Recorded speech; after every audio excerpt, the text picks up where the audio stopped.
Everyone, welcome back to my channel Wangshan FF. तो कैसे हो आप सब? आई होप कि आप सब अच्छे होंगे। तो आइए हमारी स्टोरी यू आर माइन के नेक्स्ट पार्ट को स्टार्ट करते हैं। एंड गाइस, आज बैकग्राउंड में थोड़ी सी आवाज़ आ सकती है, तो उसके लिए पहले से ही सॉरी, क्योंकि आज मैं लेट रिकॉर्डिंग करने बैठी हूँ तो आसपास लोग हैं, इसलिए आवाज़ आ सकती है।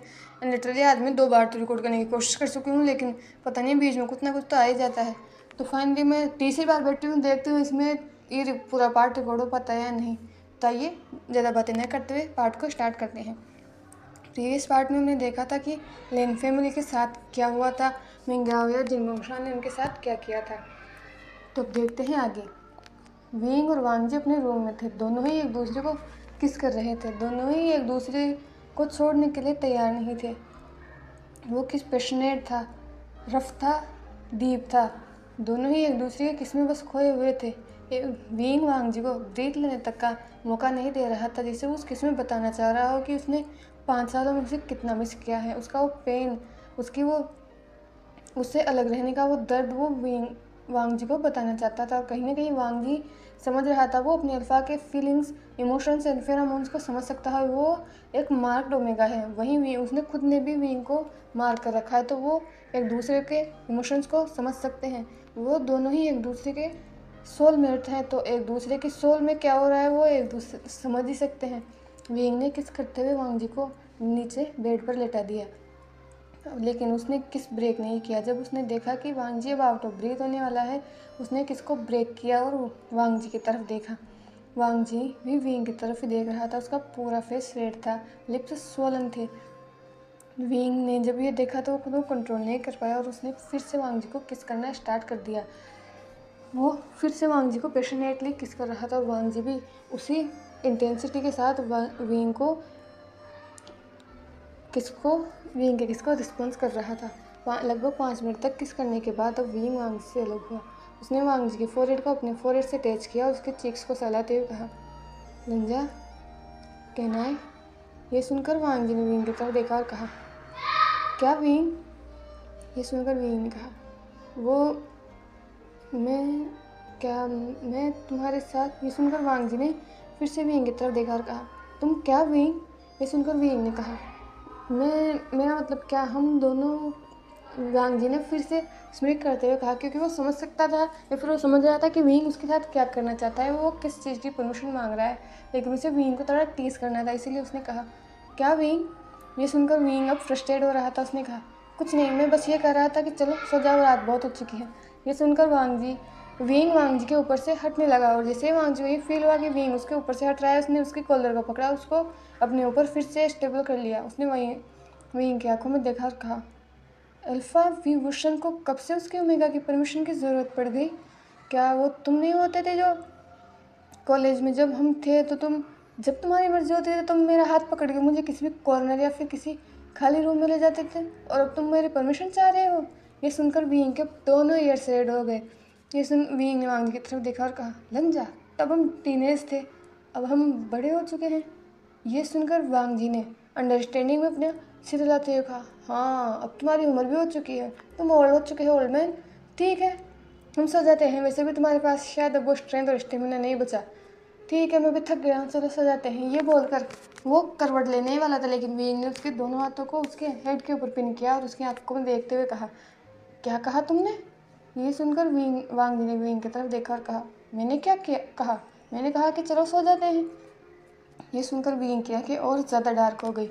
उसने वो अपने फेस को वांगजी के इतना क्लोज ले आया है कि अब तो वांगजी को उसकी सांसें अपने लिप्स पर फील हो रही थी। विंग ने फिर से अपनी डार्क वॉइस में कहा, उससे पहले तुमने क्या कहा? वांगजी ने कहा, तुम ओल्ड हो चुके हो, मैंने ये कहा, ओल्ड मैन। ये सुनकर विंग ने, बस वांगजी का ये कहना था और विंग ने अपने लिप्स को फिर से वांगजी के लिप्स पर स्मैश कर दिया और वांगजी को वो मिल गया जो वो चाहता था। दोनों ही एक दूसरे को फिर से डीपली किस कर रहे थे और किसके दौरान ही विंग ने वांगजी के कपड़ों पर काम करना स्टार्ट कर दिया था। वांगजी ने विंग के कपड़े पहन रखे थे, इसलिए वो पहले ही लूज थे, इसलिए विंग ने लगभग उनको फाड़ कर ही निकाल दिया। और उस शर्ट के बटन कहाँ गए उस रूम में किसी को नहीं पता, यहाँ तक कि किसी को ये भी नहीं पता कि वो शर्ट उस रूम में कहाँ जाकर गिरी थी। और अगले ही पल वांगजी की मरने की आवाज़ आई थी। विंग वांगजी की पूरी बॉडी पर बस किस कर रहा था। जैसे वो अपनी टेरिटरी को मार्क कर रहा हो, वांग जी को ये बता रहा हो कि वो सिर्फ उसका है। 5 साल तक वो दोनों एक दूसरे से दूर थे और वांग जी का ओमेगा और विंग का अल्फा एक दूसरे के लिए क्रेव करते थे। दोनों ही अपनी हीट और रट में एक दूसरे के लिए क्रेव करते थे, लेकिन दोनों का प्यार इतना मजबूत था कि आज से पहले दोनों किसी और के पास नहीं गए। वांग जी कभी किसी के पास नहीं जा सकता क्योंकि वो विंग से बहुत ज़्यादा प्यार करता था, लेकिन विंग के पास ऑप्शंस थे लेकिन वो नहीं गया। इससे पता चलता है कि विंग अपने ओमेगा, अपने मेट से कितना प्यार करता है। और यही सोचकर वांग जी खुश था। उसके दिल में एक वार्मथ फैल गई थी, क्योंकि नॉर्मली अल्फाज ऐसे नहीं होते। अगर उनका ओमेगा उनसे दूर है या फिर उन्हें छोड़कर चला गया है तो अल्फाज अपनी नीड्स को पूरा करने के लिए दूसरे मिंगास के पास जा सकते हैं और सोसाइटी को भी इससे कोई प्रॉब्लम नहीं होती। लेकिन विंग कहीं नहीं गया। विंग ने उसका वेट किया, विंग ने उसे सुना और यही सोचकर वांग जी को विंग पर बस और प्यार आता है। और थोड़ी ही देर बाद उस रूम में वांग जी की मॉर्निंग की आवाज़ आती है। विंग ने वांग जी को तब तक नहीं छोड़ा जब तक वांग जी बेग नहीं करने लग गया विंग से उस पर मर्सी करने की। लेकिन विंग बस उससे यही कह रहा था कि उसने उसे ओल्ड मैन कहा था ना, तो उसे क्या हुआ, सहे वो विंग को। उसने अगर इस बीस्ट को जगाया है तो अब उस बीस्ट को सहने की ताकत भी वांग जी के अंदर होनी चाहिए। लेकिन वांग जी बेचारा बहुत ज़्यादा थक चुका था। वो लगभग बेग कर रहा था विंग से रुकने के लिए, लेकिन विंग कहाँ रुकने वाला था। वहीं विंग रफ तो था, लेकिन इस बीच वो इतना भी ध्यान रखना था कि वो वांग जी की बॉडी को चोट न पहुंचा दे, क्योंकि वो जानता था कि वांग जी के पीठ पर अभी भी वो विप्स के निशान थे। वो अभी भी ताज़ा तो नहीं थे, लेकिन फिर भी अभी भी उनमें कभी कभी दर्द होता था, इसीलिए वो इतना तो जेंटल था कि वांग जी को चोट न लगे। और उनकी हॉट एक्टिविटी के बाद दोनों ही एक दूसरे के आगोश में बस सो चुके थे। दोनों ही थक चुके थे। वांग जी तो सो गया था, लेकिन विंग के दिमाग में बहुत कुछ चल रहा था। उसने अपने नाइट स्टैंड से अपना फ़ोन उठाया और किसी को कॉल किया। सामने वाले पर्सन ने नहीं पता क्या कहा, लेकिन विंग ने उसे ऑर्डर दिए जैसे वो कुछ प्रिपरेशन करवा रहा हो। और फिर उसने फ़ोन को साइड रखा और अपने वर्ल्ड को अपने बाहों में लेकर वो सो गया। अगले 2 दिन वांग जी के लिए बहुत ज़्यादा अच्छे गए थे, क्योंकि मैडम यू, जियांग और चेंग ने उसका बहुत ज़्यादा ख्याल रखा था। वांग जी यहाँ खुश था। पिछले 5 सालों से उसने कभी सोचा भी नहीं था कि वो इतना खुश हो सकता है। उसने अपनी खुशियाँ वापस पाने के बारे में उम्मीद खो दी थी कि कभी उसे अपनी खुशियाँ वापस मिलेगी, लेकिन मैडम यू उसके लिए एक मदरली फिगर थी। वांग जी को जब भी अकेला फील होता वो मैडम के पास चला जाता। यानी और चेंग उसके लिए अपने ब्रदर और सिस्टर की तरह थे। चेंग को देखकर वांग जी को हमेशा अपनी शिचिंगा की याद आया करती। वो अपने गागा को मिस करता था। इस बीच वो विंग से 2 से 3 बार पहुंच चुका था कि उसकी गागा ठीक है, उन्हें कुछ नहीं हुआ है, क्योंकि पिछले 4 दिन से वांग जी जिन मेंशन नहीं गया है और वो ये तो जानता है कि जिन्स चुप नहीं बैठने वाले। शायद उन्होंने उन्हें ढूंढने की कोशिश तो की होगी, लेकिन विंग ने उन्हें कोई सबूत हाथ नहीं लगने दिया। और यही जानकर वांग जी ग्लेड है, नहीं तो अब तक तो जिन्स वांग जी को फिर से उसी हेल में ले जाते और वांग जी फिर से उसी हेल में नहीं जाना चाहता। बहुत मुश्किल से वो वहाँ से बाहर निकला है। और फाइनली अब 2 दिन के बाद वो दिन आ चुका था जब वो पार्टी थी जहाँ पर खेल खेला जाना था। यहाँ पर मोहरे कौन होने वाले थे, शिकारी कौन होने वाले थे, या फिर शिकार कौन करने वाला था, ये सब इस पार्टी में पता चलने वाला था। विंग अपने मिरर के सामने खड़ा अपने सूट को सही कर रहा था। उसने एक ब्यूटीफुल ब्लैक सूट पहन रखा था जिसमें बहुत ज़्यादा हैंडसम लग रहा था। वहीं वांग जी बेड पर बैठा अपने फिंगर्स के साथ खेल रहा था। उसके दिमाग में बहुत कुछ चल रहा था। ऐसा नहीं था कि वो विंग पर भरोसा नहीं करता, वो विंग पर खुद से भी ज़्यादा भरोसा करता है, लेकिन उसे जिन्स पर बिल्कुल भरोसा नहीं है। जो कुछ भी जिन्स ने उसके साथ किया है उसके बाद तो वो जिन्स पर बिल्कुल भरोसा कर ही नहीं सकता। विंग शायद जिन्स को हल्के में ले रहा है, क्योंकि उसने देखा है जिन्स कितने क्रूर हो सकते हैं। उनमें ह्यूमिलिटी तो जैसे बची ही नहीं है। और वांग जी यही सोचकर विंग के लिए डरता है, क्योंकि अब विंग उसकी बस एकमात्र फैमिली बची है। उसने बहुत सारे लोगों को ऑलरेडी ही खो दिया है और अब वो विंग को नहीं खोना चाहता। वो यही सब सोच ही रहा था, तभी विंग ने वांग जी को देखा और उसने भी देखा कि उसका ओमेगा बहुत स्ट्रेस में लग रहा है। वो वांग जी के पास बैठ गया और विंग के इस सडन एक्शन से वांग जी फ्लिंच कर गया। विंग ने वांग जी के हाथों को पकड़ा और उस पर किस करते हुए कहा, लंजा क्या हुआ, तुम इतनी टेंशन क्यों ले रहे हो, तुम्हारे फेरोमोन से मुझे सब पता चल रहा है। ये सुनकर वांग जी ने विंग की तरफ देखा और कहा, मैं टेंशन कैसे नहीं लूँ विंग, तुम ऐसे लोगों के बीच में जा रहे हो जिनसे मैं अच्छी तरह से वाकिफ़ हूँ। वो लोग बहुत कुछ कर सकते हैं, तुम्हें अपना ख्याल रखना चाहिए। तुम इतना फ्री कैसे रह सकते हो, तुम्हारे फेस से देखकर बिल्कुल नहीं लग रहा है कि तुम मुझसे कुछ करने जा रहे हो उनके खिलाफ। प्लीज़ सेफ रहना विंग, क्योंकि अब तुम ही सिर्फ मेरी एक फैमिली बचे हो। अगर तुम्हें कुछ हुआ तो मैं शायद ज़िंदा भी नहीं बच पाऊँगा। ये सुनते ही विंग ने वांग जी के लिप्स पर अपने फिंगर को रखा, कहा, श्श, आपके बारे से कुछ नहीं होने वाला। हमारा फ्यूचर जैसा हमने प्लान किया है वैसा ही होगा, और अब मैं तुम्हें कुछ नहीं होने देगा। तुम मेरी फैमिली हो, मेरी रिस्पॉन्सिबिलिटी हो, मेरी लाइफ हो, मेरा प्यार हो, और मैं तुम्हें कुछ नहीं होने दूंगा। ये विभूषण तुमसे वादा करता है। ये बोलकर उसने वांग जी की आंखों में देखा, और वांग जी विंग की आंखों में कुछ ऐसा था कि वांग जी एक पल के लिए अपनी जगह पर ही रुक गया। उसके बाद विंग ने वांग जी के फोरहेड पर किस किया, और उसने वांग जी की तरफ देखा और स्माइल करते हुए कहा, अब मैं नीचे जा रहा हूँ। जब तक मैं तुम्हें नीचे नहीं बुलाता तुम यहीं रहोगे। ये सुनकर वांग जी जाना तो चाहता था, उसने विंग के साथ आर्ग्यू भी किया था कल रात इस बात को लेकर, लेकिन विंग ने उसे स्टर्नली मना कर दिया था कि जब तक वो नहीं बुलाएगा विंग नहीं आएगा। इसीलिए उसने बस नोट किया, और विंग एक लास्ट पैर उसके लिप्स पर करता हुआ रूम से निकल चुका था। और जैसा कि विंग ने कहा था, सभी लोग आना स्टार्ट हो चुके थे। ये पार्टी लाइव होने वाली थी। यहाँ पर जो कुछ भी होगा वो पूरा चाइना देखेगा, या फिर कहे कि हाफ वर्ल्ड देखने वाला है, क्योंकि यहाँ पर बहुत सारे पेपराजीज थे, रिपोर्टर्स थे, बहुत बड़े बड़े बिजनेसमैन्स थे। विंग नीचे आ चुका था। लगभग सभी लोग आ चुके थे, और जो लोग नहीं आए थे वो धीरे धीरे आना स्टार्ट हो चुके थे। विंग लगभग आधे घंटे तक उस पार्टी में रहता है। पूरी जियांग फैमिली वहाँ थी, विंग के फ्रेंड्स सब लोग वहाँ थे। विंग अपने बिजनेस पार्टनर्स के साथ मिल रहा था। सब लोगों को ये पता था कि विंग एंगेजमेंट करने वाला है, लेकिन विंग एंगेजमेंट किससे करने वाला है ये अभी तक किसी को कोई भी अंदाज़ा नहीं था, और सभी लोग शायद इसी बात को जानने के लिए यहाँ आए थे। और कुछ लोग विंग के बिजनेस पार्टनर्स भी थे। जीन्स और विंग दोनों ही बहुत बड़ी कंपनीज है, या फिर रिचेस्ट बिजनेस इन दोनों का चाइना में है, इसीलिए सब लोग जानना चाहते थे। दो न्यूज़ थी यहाँ पर, पहली तो कि जीन्स और यिलिंग कॉरपोरेशन का कोलेब्रेशन हो रहा है।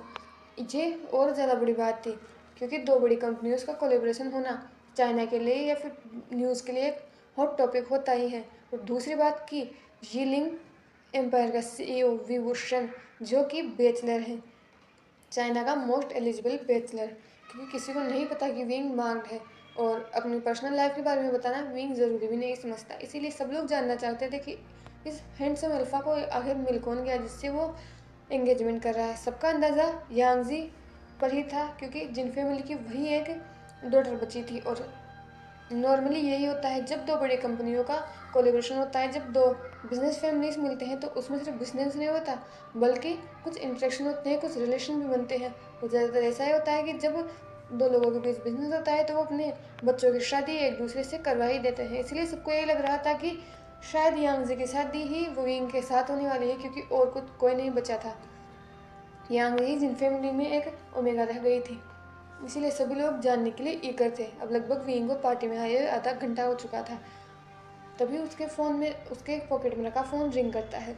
वो एक कॉर्नर में चला जाता है और फ़ोन पर बात करने लगता है। लगभग 5 मिनट तक बात करने के बाद वो वापस आता है और अपनी नज़र को घुमाकर गेट की तरफ देखता है, जहाँ से जेंट्स एलिगेंटली उस पार्टी में एंटर कर रहे थे। और उन्हें देखकर सभी लोग गेट की तरफ देखने लग गए थे, और सभी कैमरा पेपराजी सब उनके तरफ मुड़ चुके थे, उनकी फ़ोटोएँ क्लिक कर रहे थे, क्योंकि ये हॉट टॉपिक था ही। और विंग ने जब उन्हें देखा तो वो उनके पास गया और उनके सामने वो करते हुए कहा, वेलकम अंकल, वेलकम आंट, मुझे अच्छा लगा कि आप लोग आए। ये सुनकर जिन गुमशान आ गया है, और उन्होंने विंग के शोल्डर को टैप करते हुए कहा, विंग, अब इसमें फॉर्मल होने की ज़रूरत नहीं है। मैं जानता हूँ कि हम लोग बिजनेस में कोलैब कर रहे हैं, लेकिन इसके अलावा हम एक और रिलेशन बनाने जा रहे हैं, हम रिलेटिव्स बनने जा रहे हैं, तो फील फ्री। एंड हम एक दूसरे को पहले से ही जानते हैं, तो हमें ऐसे फॉर्मली ग्रीट करने की ज़रूरत नहीं है। और हम लोग कैसे नहीं आए थे, आखिर तुमने हमें बुलाया था, और अगर हम नहीं आते तो तुम्हारी एंगेजमेंट कैसे होती। ये सुनकर पूरी जिन फैमिली हंसने लगती है। वही विंग भी ना चाहते हुए बस एक स्माइल देता है। विंग ने अपने नज़र को चारों तरफ घुमाया। वहाँ मिंग गया और जिंजी सुनता था, लेकिन यांग्स नहीं थे। तभी विंग ने उनकी तरफ देखते हुए कहा, क्या यांग्स नहीं आई। ये सुनकर मैडम जी ने विंग को टीज करते हुए कहा, अय्या, तुम अपने ओमेगा को देखने के लिए अभी से डेस्परेट हो। रुको विंग, वो आ रही है। वैसे भी आज उसकी एंगेजमेंट है, तो उसे थोड़ा तो तैयार होना चाहिए। ये सुनकर विंग ने मैडम जिन की तरफ देखा। वो कुछ कहना चाहता था, पर इससे पहले कोई कुछ कहा था, पीछे से यांगजी की आवाज़ सुनाई देती है और सभी लोग वहीं देखने लगते हैं। यांगजी एक बहुत ही beautiful red and black gown में थी, जो कि विंग का फेवरेट कलर था, और शायद इसीलिए उसने ड्रेस पहनी थी। वो बहुत ही ग्रेसफुली आती है और अपने हाथों को विंग की हाथों के साथ इंटरवाइन कर लेती है, या जैसे कोई कपल खड़ा होता है और विंग कुछ नहीं कर सकता था क्योंकि सभी निगाहें उन पर थी, सभी लोग उन्हीं देख रहे थे, इसलिए विंग को अपने फेस पर स्माइल कैरी करनी थी। उसके बाद विंग ने जिन फैमिली की तरफ देखा और कहा, आप लोग पार्टी इंजॉय कीजिए। इसके बाद वो वहाँ से चला गया, लेकिन यांगजी उसका साथ नहीं छोड़ रही थी, और वो अभी इतना रूड नहीं हो सकता क्योंकि सभी कैमराज या फिर ये पार्टी लाइव चल रही है, अगर इसमें कुछ भी ऐसा वैसा हुआ तो ये बात पूरी चाइना की ब्रेकिंग न्यूज़ होने वाली थी। इसलिए विंग को अपना फेस बनाकर रखना था या फिर स्माइलिंग फेस बनाकर रखना था, लेकिन उसे इससे कोई प्रॉब्लम नहीं थी। वहीं दूसरी तरफ लगभग आधा घंटा और बीत चुका था जिन फैमिली को आए हुए, और आधे घंटे बाद विंग का फ़ोन फिर एक बार फिर से रिंग करता है, और विंग यांगजी को एक्सक्यूज़ करता हुआ उस फ़ोन को अटेंड करने के लिए चला जाता है। अब लगभग 15 मिनट बाद विंग वापस पार्टी में आ चुका था। उसने अपनी नज़रों को चारों तरफ घुमाया, एक बार उसने जिन फैमिली की तरफ देखा, एक बार यांगजी की तरफ देखकर मुस्कुराया, और ये देखकर यांगजी ब्रश कर गई। एक बार उसने अपने पेरेंट्स की तरफ देखा, और उसके बाद उसने माइक को अपने हाथ में लिया, और अब वो पार्टी के बीचों बीच खड़ा था। जैसे ही उसने इशारा किया, पार्टी की सारी लाइट बंद हो चुकी थी, और वहीं एक स्पॉट लाइट जल रही थी जो सिर्फ विंग पर थी, और सभी लोग उस विंग को देख सकते थे। विंग ने अपने गले को साफ किया और सबकी तरफ देखते हुए कहा, वेलकम लेडीज एंड जेंटलमैन, आपका इस पार्टी में बहुत बहुत स्वागत है। मुझे अच्छा लगा कि आप लोग मेरे बुलाने पर यहाँ आए। ये सुनकर सभी लोग क्लैप करने लगते हैं विंग के लिए, और वहीं सभी कैमरा तो ऑलरेडी विंग पर थे ही। विंग ने सबकी तरफ देखा और कहा, तो आप लोगों को पता ही होगा कि आज हम यहाँ क्यों गैदर्ड हुए हैं। पहली बात तो कि हम अपना बिजनेस जिन्स के साथ कर रहे हैं, तो पहली बात तो ये सेलिब्रेशन की है। सेकंड, आप लोग जानते हैं आज मैं एंगेजमेंट करने जा रहा हूँ। फाइनली मुझे भी मेरा ओमेगा मिल ही गया। ये बोलकर वो स्माइल करता है, और ये देखकर वहाँ पर सभी लोग क्लैप करने लगते हैं। कुछ ओमेगा थी जो अपना हार्ट ब्रोकन फील कर रही थी क्योंकि विंग एक हैंडसम अल्फा है, और बहुत सारी ओमेगा गर्ल्स ने ड्रीम किया होगा विंग के साथ रहने का या फिर उसका ओमेगा बनने का। इसलिए सब वहाँ पर जितने ही लोग थे वो सभी खुश नहीं थे। कुछ लोग जेलस थे विंग की इस कामयाबी को लेकर, क्योंकि विंग अभी यंग था और इस एंगेज में ही उसने इतना बड़ा एम्पायर खड़ा कर लिया था। ये कुछ लोगों के लिए डाइजेस्ट करना मुश्किल होता है, लेकिन विंग को इससे कोई फ़र्क नहीं पड़ रहा। विंग ने कंटिन्यू करते हुए कहा, जैसा कि आप लोगों को पता है कि आज मैं एंगेजमेंट करने जा रहा हूँ, और शायद आप लोगों ने गेस कर ही रखा होगा कि मैं एंगेजमेंट किसके साथ करने जा रहा हूँ। जैसे विंग ने ये कहा, फिर से उस पार्टी के हॉल में से आवाज़ें आने लगती हैं, और सभी लोग बस यांगजी का ही नाम ले रहे थे, या फिर कहें मिस जिन, यही नाम उस पूरी पार्टी हॉल में गूंज गया था। लेकिन विंग उसका फेस एक पल के लिए भी चेंज नहीं हुआ था। उसने अपने उसी स्माइलिंग फेस को रखते हुए कहा, तो फाइनली आज मैं आपको अपने ओमेगा से मिलाने जा रहा हूँ। आज इस एंगेजमेंट के सफ़र तक हम दोनों ने बहुत कुछ सहा है। ऐसा नहीं है कि मैंने बस उसे पसंद कर लिया और आज आपके सामने मैं उसे प्रेजेंट कर रहा हूँ। पिछले कुछ सालों में हमने बहुत कुछ सहा है। कुछ लोगों की वजह से हम एक दूसरे से दूर थे, पास होते हुए भी हम एक दूसरे से बहुत दूर थे। हम लोगों के बीच बहुत सारी मिसअंडरस्टैंडिंग आई। ये बोलकर उसने यांगजी की तरफ देखा, और यांगजी को लग रहा था कि शायद विंग उसी की बात कर रहा है, या फिर वो दूसरा पर्सन वांगजी को कर रहा है कि वांगजी की वजह से वो यांगजी को इग्नोर करता है। और ये बात सच थी। वांगजी के जाने के बाद विंग ने यांगजी से बहुत दिनों तक बात, या फिर विंग यांग से बात करता ही नहीं था। वो यांगजी थी जो विंग के पीछे पीछे अब्रोड चली गई थी। यहाँ पर विंग के साथ वो सब होने के बाद विंग अपने दिल को थोड़ा सा शांत करना चाहता था, अपने माइंड को क्लियर करना चाहता था, इसीलिए वो अब्रोड चला गया था। उसने वहीं से अपने बिजनेस को स्टार्ट किया था, इसीलिए वो वहाँ चला गया था। लेकिन यांगजी उसके पीछे पीछे चली जा चुकी थी। उसने वहीं एक कॉलेज में एडमिशन लिया था, और वो ज़्यादा टाइम अपना विंग के साथ ही बिताती थी। हालांकि विंग को बिल्कुल पसंद नहीं था, और वो यांगजी पर चिल्लाता था। वो उसे कह चुका था कि उसके पास आने की उसे कोई ज़रूरत नहीं है, लेकिन यांगजी बहुत ज़्यादा स्टूडेंट थी, और हमको पता ही है कि वो कितनी ऑब्सेस्ड थी विंग से। इसीलिए विंग उसे कुछ भी कहे वो विंग के पीछे ही रहती थी।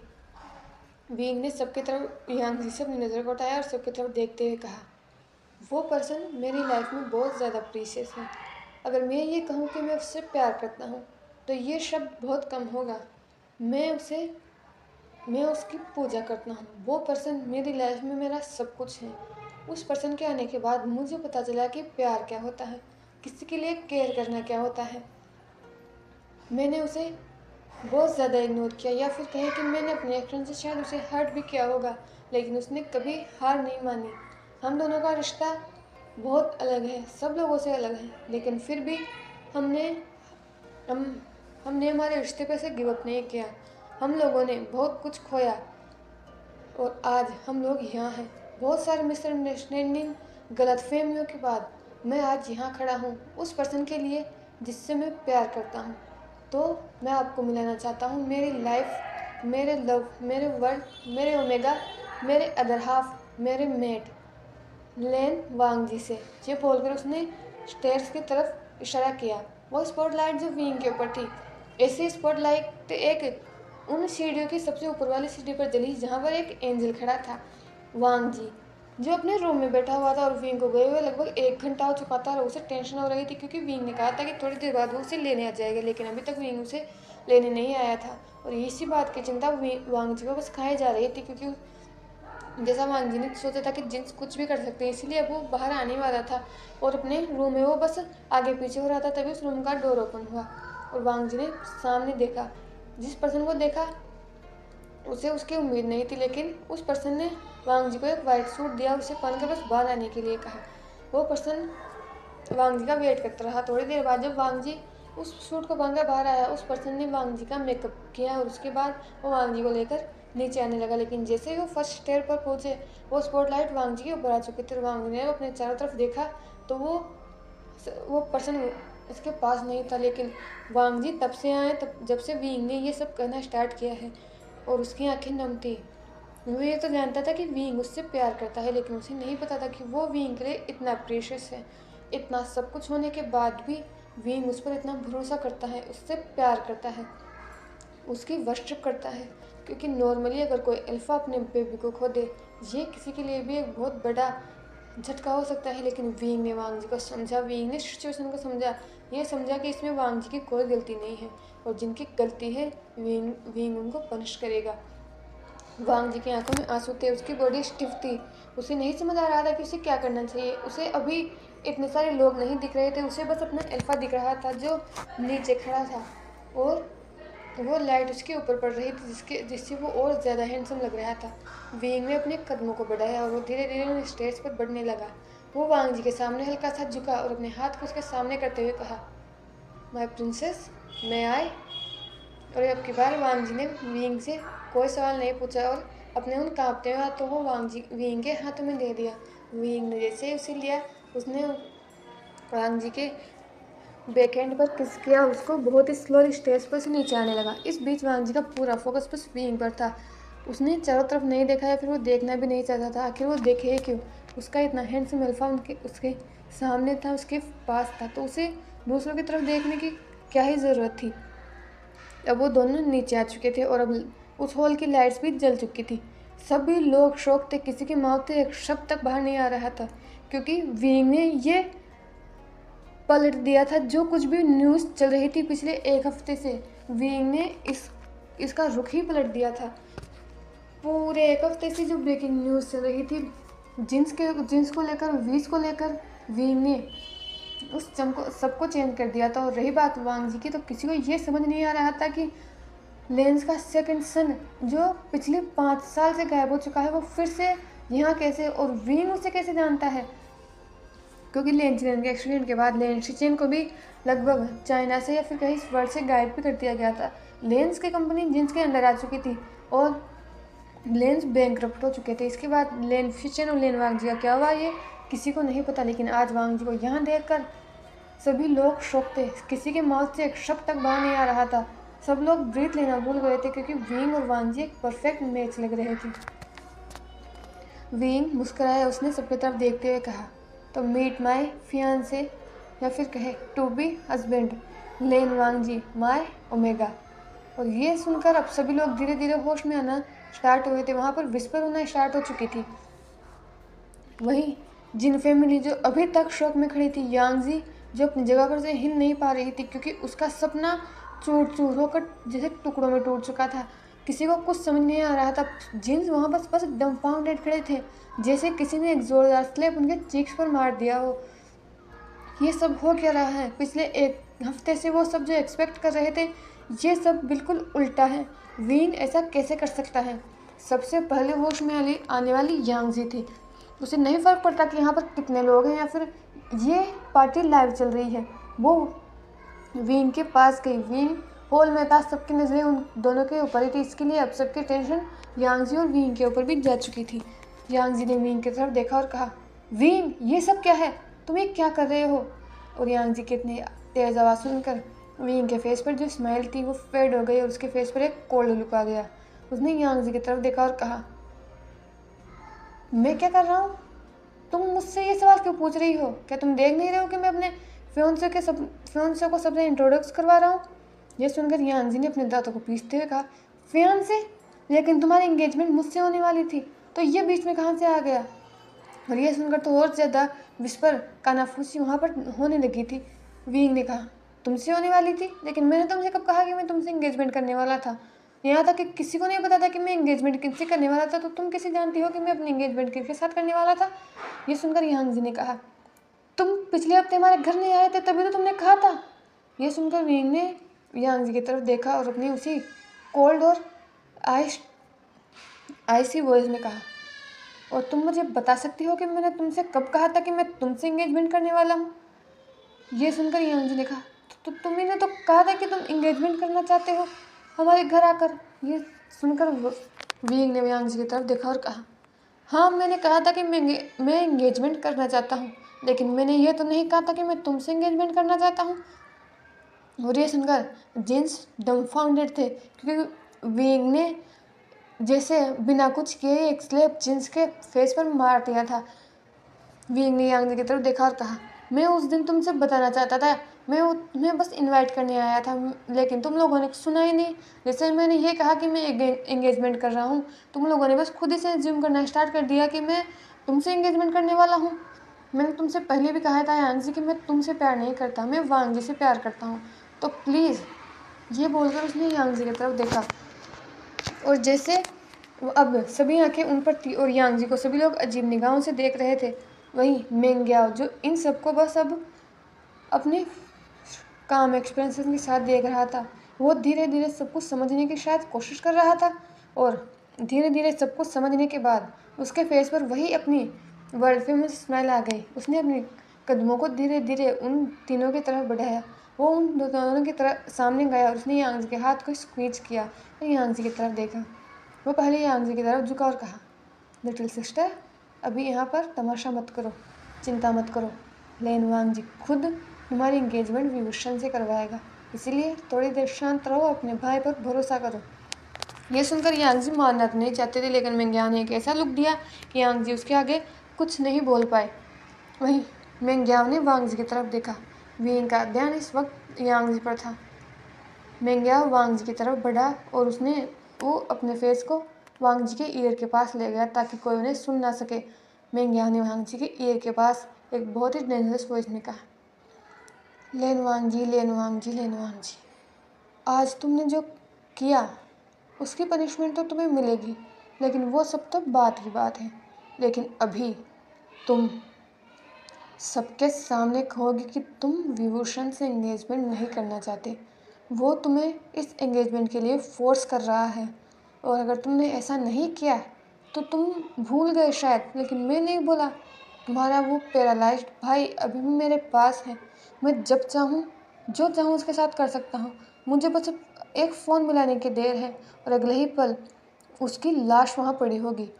तो समझ में आया तुम्हें? अभी के अभी सबसे कहो कि तुम चाहते हो कि यांगजी विभूषण से एंगेजमेंट करें और वींग तुम्हें फोर्स कर रहा है। यांगजी को वींग ने मार कर दिया है, तुम ये सबके सामने कहोगे। ये बोलकर मेंग्याओ पीछे हट गया जैसे कुछ हुआ ही ना हो, और वांगजी की पूरी बॉडी स्टिफ हो गई। उसके फोrehead पर एक ठंडा पसीना दौड़ गया। वही वींग जो यांगजी की तरफ देख रहा था, उसका ध्यान वांगजी पर जा चुका था, क्योंकि वांगजी की पूरी बॉडी कांपने लगी थी। और कहीं ना कहीं वींग ने ये फील कर लिया था, क्योंकि वींग ने वांगजी के हाथ को पकड़ रखा था। और वींग ने जब वांगजी की ऐसी हालत देखी तो एक पल के लिए वो भी कंसर्न हो गया था और फिर उसने मेंग्याव की तरफ देखा जो उसकी तरफ ही देखकर स्मृत कर रहा था। और विंग समझ चुका था कि मेंग्याव ने वांग जी से क्या कहा होगा। उसने वांग जी की तरफ देखा। वांग जी की आंखें नम हो चुकी थी और उसने विंग की तरफ देखा।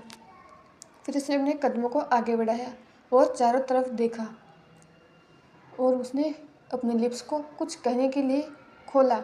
तभी एक आवाज़ गूंज गई, रुक जा वांग जी। जैसे ही आवाज़ गूंजी वांग जी का ध्यान उस गेट पर चला गया।